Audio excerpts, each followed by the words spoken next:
Казакстанга 150 тонна жардам кербенинин экинчи бөлүгү жөнөтүлдү. Гуманитардык жардам кыргызстандыктардын күчү менен жыйналып, кошумча президенттик фонддон да каражат бөлүнгөн. Мыйзамсыз курулган коммерциялык объектилерди калкалаган Бишкек шаарынын вице-мэри Максатбек Сазыкулов 1 айга камакка алынды. 3 айда 99 адам көз жумду. Кыргызстанда жол кырсыгы күн сайын 1 адамдын өмүрүн алууда. Кыргызстан жакынкы 2 жылда толугу менен акылдуу электр эсептегичтерге өткөрүлөт. Мындай кадам уурдагандардын санын азайтууга жана электр энергиясын ченеминен ашыкча жаккандарга бөгөт коюуга багытталган.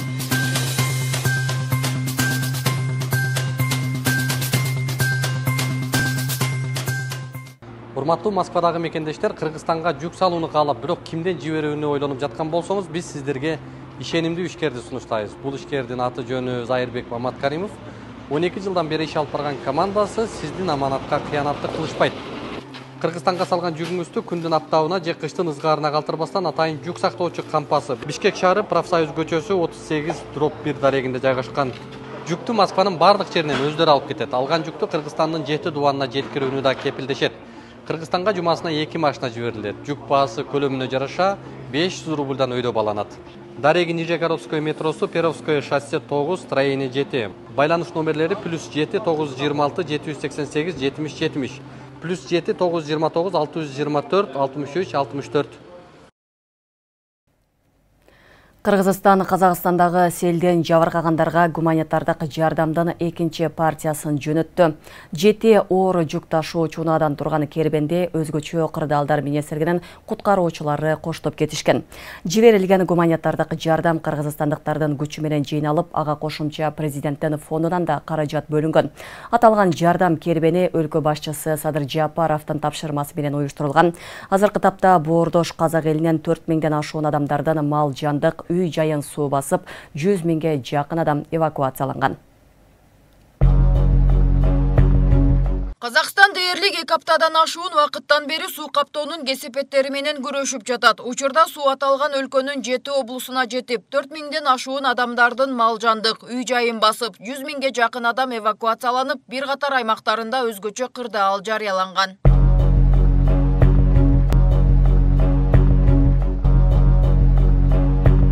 Суу каптоодон эл аралык жана республикалык маанидеги унаа жолдору суу алдында калып, ири көпүрөлөр, электр жана 1000ден ашык турак жайлар зыянга учураган. Интернетке тарап жаткан видеолордон тургундар суу ташкындан бодомалдан тартып, унааларга чейин сууга агып, айрым адамдардын үйлөрдүн чатырында жан соогалап турганын көрүүгө болот. Ага карата өлкө аймагынан куткаруучулар жана аскер кызматкерлери суу ташкын менен күрөшүүгө мобилизацияланып, куткаруу иштери уланууда.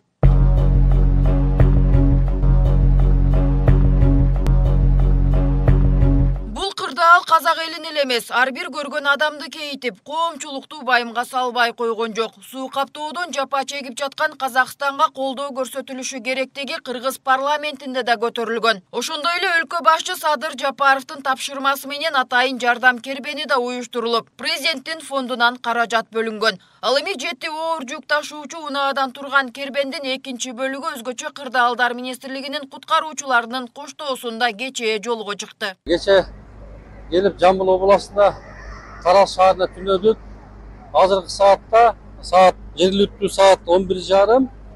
Биз Шымкент областына кирип, Шымкент шаарынан жакында эле өттүк. Азыр техникалардын состояниясы жакшы, балдар жакшы кетип жатабыз. Жергиликтүү бийлик, Казакстан мамлекетинин жергиликтүү бийлик, ГАИ кызматкерлери, ошондой МЧС кызматкерлери жакшы жардам берип атышат. Азыр мындан ары Түркистан шаарын көтө жөнөйбүз. Белгилей кетсек, жардам кербени деп аталган гум жардамдын алгачкы партиясы Казакстанга 6 апрелде жиберилген. Күрүч, кумшекерден тартып кийимгече, электр жылыткычтары, төшөнчү жана чатырлар өңдүү 300 тонна жүк менен 15 фура жеткирилген. Андан сырткары 10 куткаруучу да жөнөтүлгөн. Кыргызстандан барган гуманитардык жардам Казакстандын 4 облусуна бөлүштүрүлгөн. Жиберилген жардам кыргызстандыктардын күчү менен жыйналып, ага кошумча президенттин фондунан да каражат бөлүнгөн. Кыргыз мемлекетинен бауырлас Кыргыз мемлекетинен өзүнүн бауырлас Казакстан мемлекетине көрсөткөн гуманитарлык көмөгүнө көп рахмет айтабыз. Әрине бул келген гуманитарлык көмөктүн баардыгы биздин Казакстандагы суу басып аткан акыбалдар кыйындап аткан Батыс Қазақстан, сонымен қатар Солтүстік Қазақстанға қарай жөнелтілді. Жолда біраз қиыншылықтар болды, бірақ соған қарамастан қырғыз бауырларымыздың барлығына үлкен рахметімізді айтқымыз келеді. Осындай қиын қыстау кездерде бауырлас мемлекетіне өз көмектерін көрсетіп жатқандарына.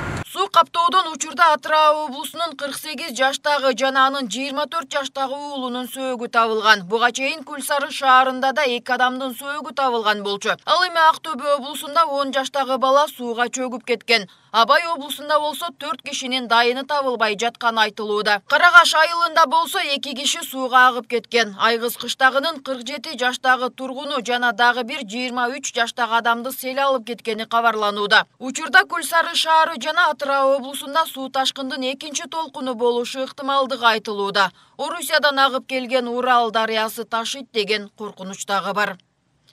Нурзат Көчүмкулова, Майрамбек Абдибилал уулу, регион, Бишкек. Өзгөчө кырдаалдар министрлиги аба ырайына байланыштуу шашылыш билдирүү таратты. Кыргыз гидромет кызматынын билдирүүсүнө ылайык 15-16 апрелде күтүлүп жаткан туруксуз аба ырайына нөшөрлүү жаан-чачынга байланыштуу Чөй, Талас, Ош, Жалал Абад жана Баткен областарынын тоо этектериндеги райондордо сел жүрүшү күтүлүүдө. Ылдый жана төмөн жерлерде суу каптап, дарыяларда суунун деңгээли көтөрүлүшү мүмкүн. Селден суу каптоонун алдын алуу үчүн арыктарды, суу өткөрүү түтүктөрүн жана дренаждык туюндорду ар кандай таштандалардан тазалоо сунушталат. Ушул кыздын абалын көрүп, ар бир мусулман адам кайдыгер карабастан жардам берет деп ишенем. Ассаламу алейкум, урматтуу бир туугандар. Мен Эл үмүтү фондунун жетекчиси Полотбек Айдаркулов 2024-жылга карата сколиозорус менен ооруган Малика тууралуу маалымат берем. Малика үчүн 200 000 сом каражат чогулду. Көп түкүрсө көл болот демекчи, 1,5 миллион сом чогултуп жардам кылып ушул кичинекей кызыбыз Маликаны операцияга аман эсен Түркияга жиберип алалы. Сколиозорус менен ооруп күндө жатканда кыйналып жатканын айтып, кайрымдуу элден муктаж болгон Маликанын апасы жардам сурайт. Кененирээк видеодон көрүңүздөр. Дагы да азыр 1,5 миллиондой каражат керек болуп жатат. Ошо 1,5 миллион каражат чогулса, буюрса Малика кызыбыз дагы кетет.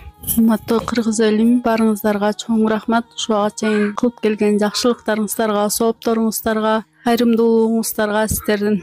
Ушу биздин дагы кызыбызга дагы жардамга муктаж болуп турабыз. Акча котором десеңиздер, Мбанк Полотбек А деп чыгат, Сбербанк Полотбек С деп чыгат. Да ушу 1,5 миллиондой акча керек болуп жатат. Ушу кызымдын элдин балдарындай басып, чуркап, ойношун каалайм. Ушунун кыйналганын көрүп, түнкүсүн уктай албай, бир каптал менен гана жатып уктай алат. Ушу мектепке баргым келет, мен да балдар менен ойногум келет деп айтат. Айла жок.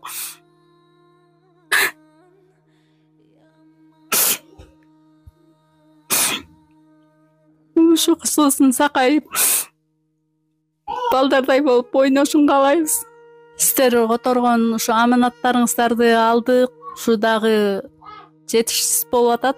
Ушу кызыбыздын ойноп, элдин балдарында болуп, мектепке барып, өз алдынча окуп калышына себепчи болуңуздар. Арты дагы кыйшык, астта кыйшык өскөндүгү үчүн бул чалкасынан дагы кызым көмөрөсүнөн да жата албайт.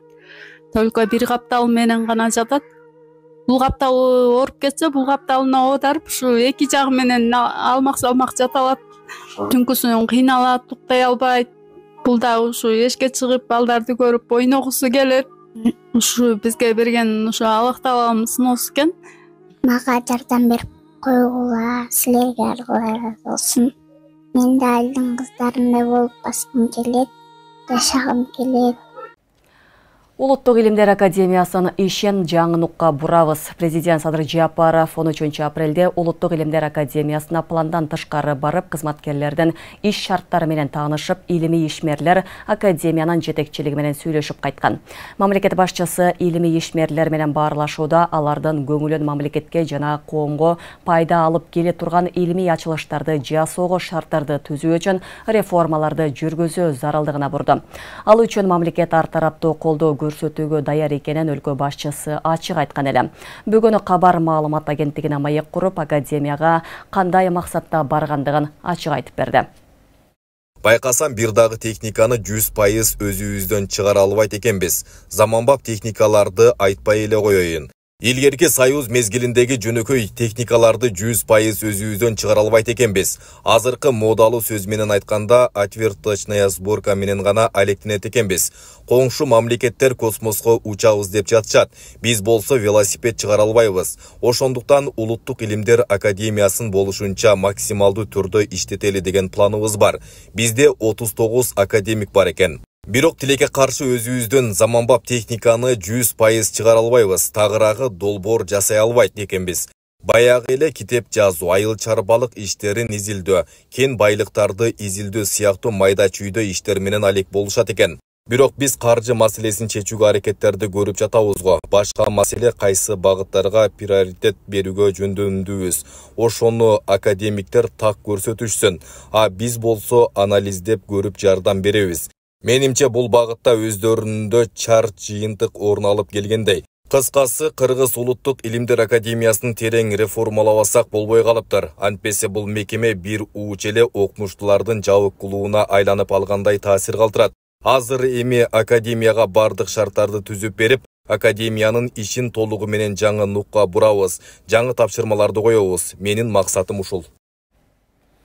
Министрлер кабинетинин төрагасы Акылбек Жапаров эл аралык валюта фондунун жана Дүйнөлүк банк тобунун жазгы жолугушууларына катышуу үчүн АКШнын борбору Вашингтонго барды.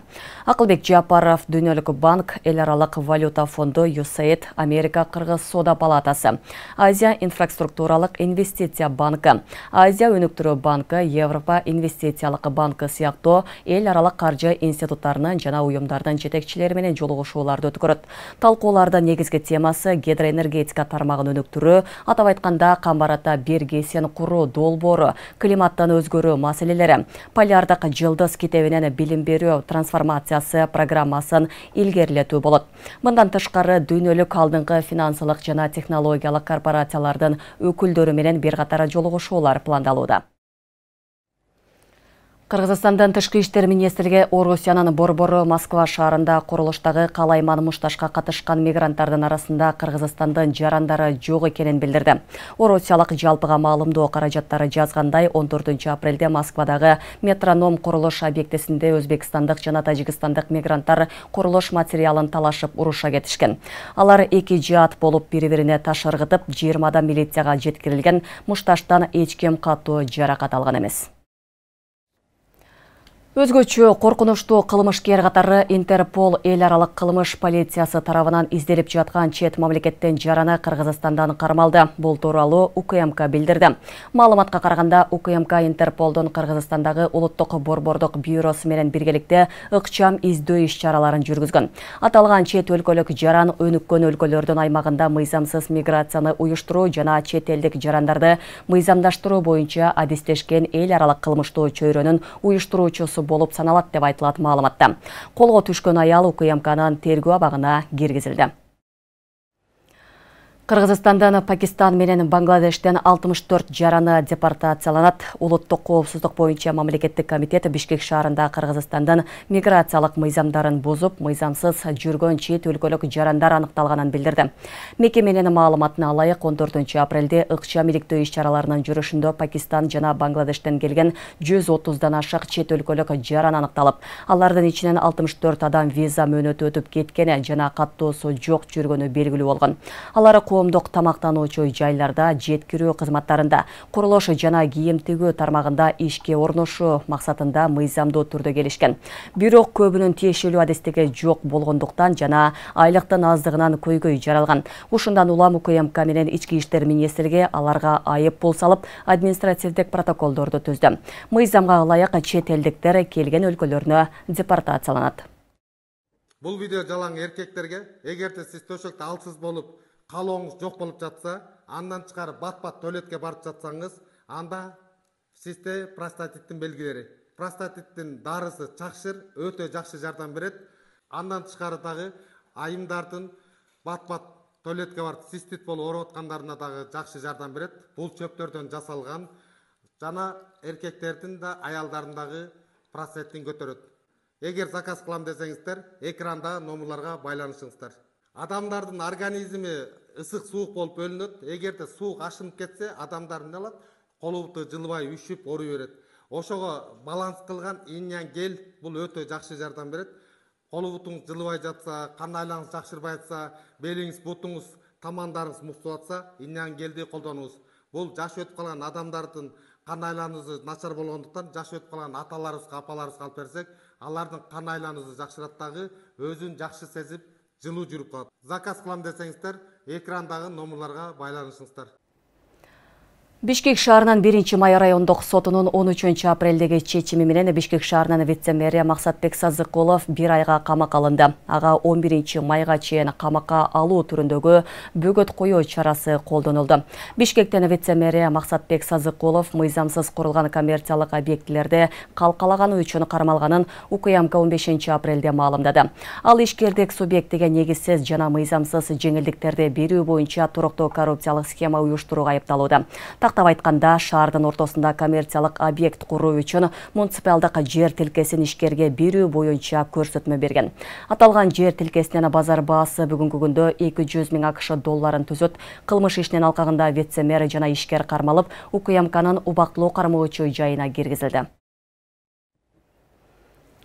Кыргызстанда жол кырсыгы кооптуу жана трагедия бойдон калууда. Ички иштер министрлиги берген маалыматка караганда, жыл башынан берки 3 айда 99 адам жол унаа кырсыгынан көз жумган. Бул өткөн жылга салыштырмалуу аз деп белгиленгени менен адам өмүрү кымбат экенин эске алуубуз шарт. Ал үчүн ар бир айдоочу жоопкерчиликти сезиши керек. Анткени кырсыктын акыр соңу көптөгөн үй бүлөгө кайгы мұң алып келүүдө.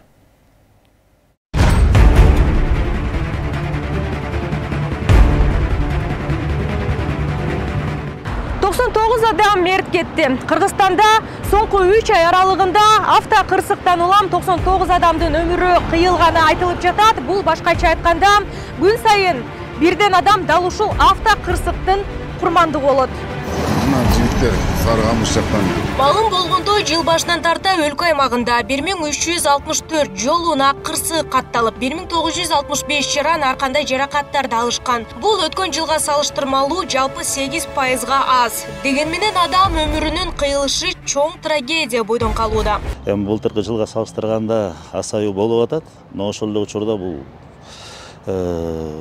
асыраак деп сүйөнгөн болбойт деп ойлойм. Колубуздан келишинче жок кылганга аракет кылып атабыз. Профилактик мероприятиялар көп өткөрөбүз, ошол эле рейдовый мероприятияларды өткөрөбүз. Ошол эле учурда азыр Бахус деген рейд ишмерчемиз өтүп атат. Результатын берип атат деп айтышым мүмкүн. Күнүгө 60-70 айдоочулар аныкталып атат да, мас болуп айдаган. Орду тогуз оор жоготууга алып келген мындай кырсыктардын көп катталышына көпчүлүк айдоочулар жоопкерчиликти сезбейт. Алар өзүнүн гана өмүрүнө эмес, унаада бара жаткан башка жарандардын өмүрүнө коркунуч жаратып, бир нече үй бүлөлөрдүн кайгысына да себеп болушууда.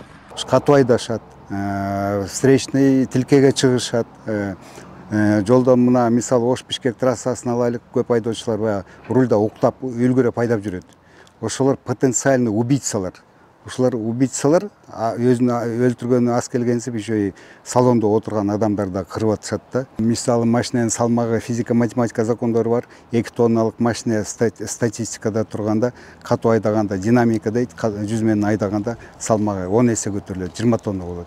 Муну көп айдоочулар тилекке каршы билбейт. Айрым айдоочулардын мына ушундай кайдыгер мамилесинен улам анын акыр аягы кандай болоорун жеткирүү максатында атайын кызмат адам жаны аманат аттуу акциясын өткөрдү. Анда жол эрежесин сактоого, айдоо маданиятын калыптандырууга, айдоочуларга өмүр биргелерин, аны аң сезимине жеткирүүгө аракеттенишкен. Учурда мындан тышкары дагы башка профилактикалык иш-чаралар уюштурулуп жатканы да айтылууда. Жол кырсыктарына кабылып, өздөрү курман болуп, жакындары майып болуп, мүмкүнчүлүктөрү чектелип. 14 апрелде профилактикалык иш-чараларды өткөрдүк.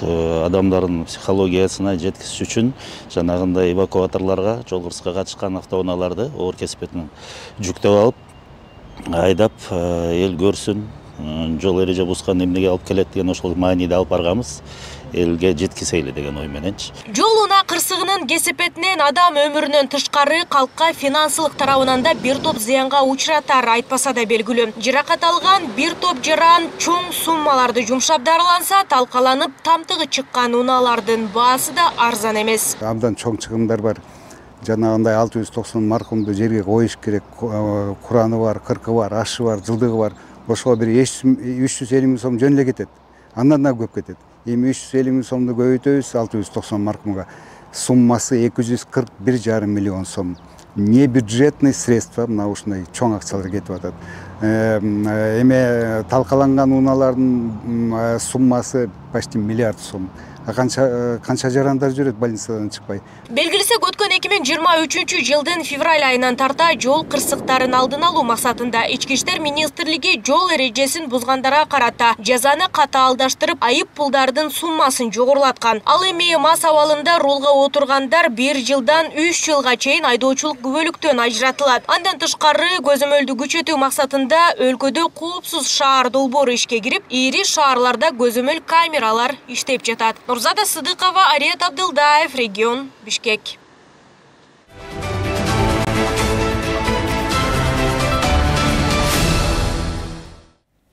Кыргызстан жакынкы 2 жылда толугу менен акылдуу электр эсептегичтерге өткөрүлөт. Бул боюнча Кыргызстан улуттук электр тармактары ишканасынан билдиришти. Жалал Абад шаарында акылдуу электр эсептегичтерге толугу менен өткөрүлүп бүткөн жаңы эсептегичтер уурдагандардын санын азайтуу жана электр энергиясын чене менен ашыкча жаккандарга бөгөт коюуга багытталган. Техникалык шарт боюнча бир турак үйгө 5 киловатт кубаттуулуктагы электр энергиясы берилет. Бул жарандарга ыңгайлуу шарт түзүп жатабы? Толугураак кийинки сюжетте сөз болот. Бир токточканы иштеткенде экинчисini үнөрлөп турат. Одновременно токточкалар сайкалат өчүп калат. Жалал Абад шаарында жарандар 100% акылдуу электр эсептегичтерге өткөрүлдү. Кыргызстан улуттук электр тармагы ишканасынын башкы директорунун орун басары Уларбек Дүйшө уулу акылдуу эсептегич орнотулган үйлөрдү жеринен текшерип, жарандарга түшүндүрүү иштери жүргүзүлдү. Бир убакта бардык электр приборлордун сайбасаңыз, сиздин 10 киловаттык эмеңиз бар экен, счетчик боюнча сизге кеңири жетиш керек да.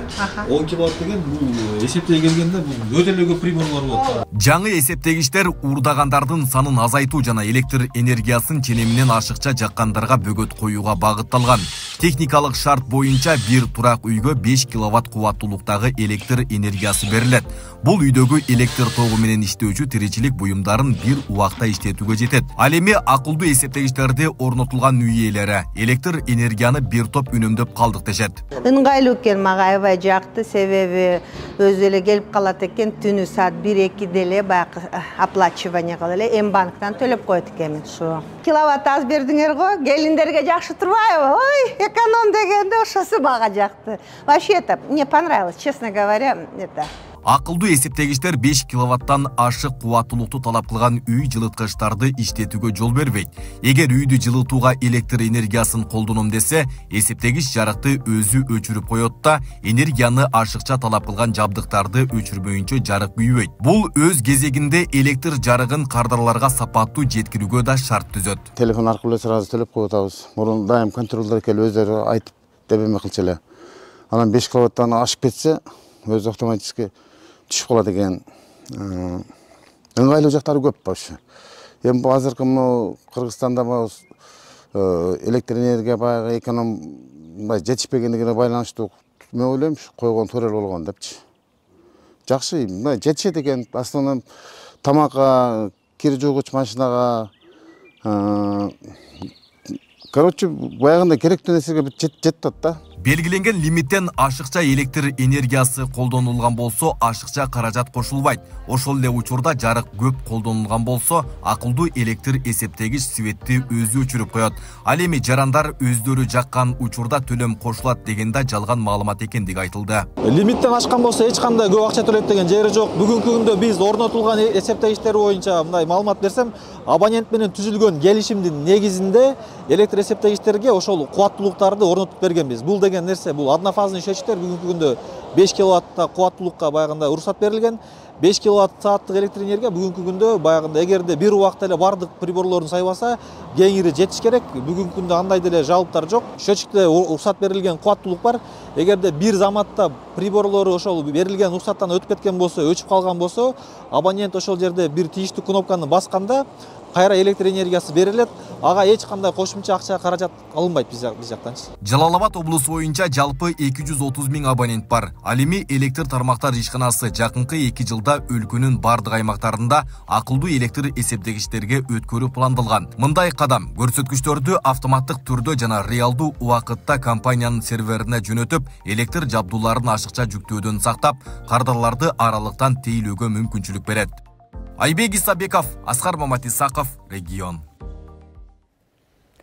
Кургагучук кандай илдет экенинен ар бирибиздин кабарыбыз бар. Бирок коомчулукта бул оору тууралуу азыркыга чейин толук маалымат жок болгондуктан бейтаптар чөйрөдөн бөлүнүп, психологиялык жактан кыйналып келген. Эми бейтаптар өзүн күнөөлөбөйт, анткени аларга анонимдүү түрдө жардам берген чат-бот дагы ишке кирип, түрдө сабактар өтүлүүдө. Бул өз кезегинде бейтаптардын айыгуусуна жана андан кийинки жашоосуна көмөкчү боло алат дешет адистер.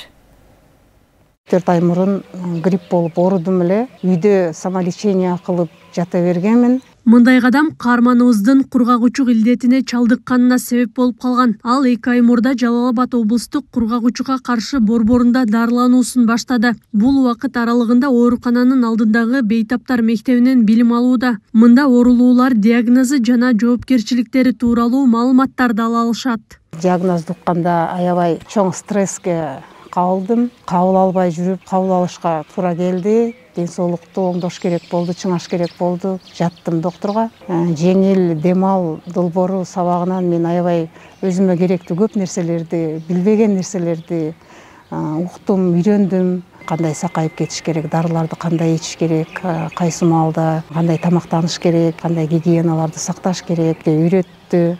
Долбоордун алкагында жыл башынан бери бейтап мектеби курсуна 172 оорулуу катышкан. Алар тайпаларга бөлүнүп, жумасына бир нече жолу сабак өтүшөт. Андан кийин маалыматтарды эсине сактап алыш үчүн атайын тест тапшырышат. Ушул жеңил дем ал долбоорунда мен бейтаптарга сабак өтүп жатып, жөнөкөй тилде түшүнүктүү кылып, видеороликтер бар, видеороликтерди коюп беремин.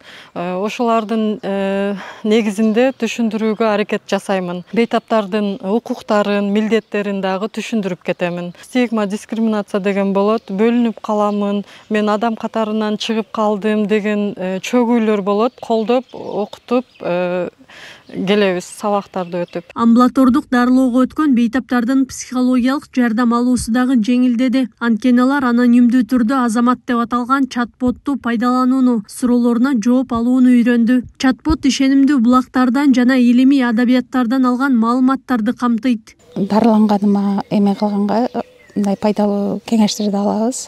Өзүгө эмне керек болсо кандай кылышыбыз керек. Биз ошо чат-бот аркылуу Азамат менен байланышып, ошондон сурап турабыз. Биз кыргызча суроолорду беребиз, алар деген орусча жооп бергенге аракет кылышат. Кыргыз тилинде которулуп жооп берилсе жакшы болмок экен. Чат-ботту ишке киргизүүдө Баткен, Нарын, Ош жана Жалал Абад облусунда сурамжылоо жүргүзүлүп, медайымдар жана психологдор катышкан. Алар Азаматтын жоопторунун тууралыгын текшерип, эч кандай каралоо же басмырлоо жок экенине ынанышкан. Бардык оңдоп түзөөлөрдөн кийин Жалал Абаддагы 20 ыктыярчы 2 жума бою чат-ботту колдонгон. Февраль айынан баштап ошо чат-бот Азаматты сунуштадык.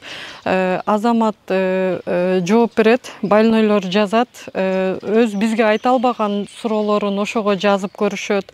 Жазганда жооп берет Азамат. Анан тест түрлөө болгон бул боюнча тест түрлөөдөн дагы ойлорун жазышты. Мындай долбоорлор аркылуу бейтаптардын медициналык сабаттуулугу артып, илдеттен башкаларды сактоону, дарыларды убагында ичүүнүн маанилүүлүгү сыяктуу көп пайдалуу нерселерди үйрөнгөн. Бул эс кезегинде дарыгерлердин дагы ишин жеңилдетип, бейтаптар менен болгон мамилени дагы бекемдеген.